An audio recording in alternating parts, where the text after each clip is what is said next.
le monde des médias, des personnalités politiques, commence à mettre un doute sur l'intervention, sur les aides, sur la façon dont la France s'est mêlée du conflit Ukraine-Russie.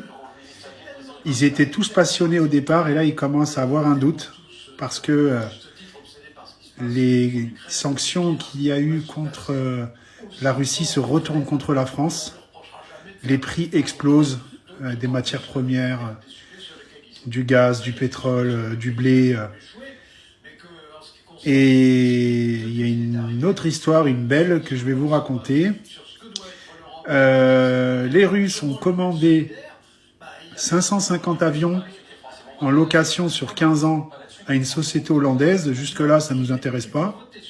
Mais là où on va rentrer dans la cour, c'est que les Hollandais ne fabriquent pas d'avions. Donc ils ont demandé à Airbus de les fabriquer. Mais aujourd'hui, comme on a mis des sanctions contre la Russie, les Russes ne veulent plus acheter les avions. Donc la société hollandaise a fait faillite. Bon, ça on s'en fout, c'est pas chez nous. Mais Airbus, société française à Toulouse, se retrouve avec 550 avions sur le cul. Qui c'est qui prend? C'est la France. Donc Macron, il a voulu faire le Zorro et se mêler de tout. Ben finalement, on se retrouve dans la merde et ça va être de pire en pire. Donc là, les BFM et toutes ces merdes, ils commencent à douter.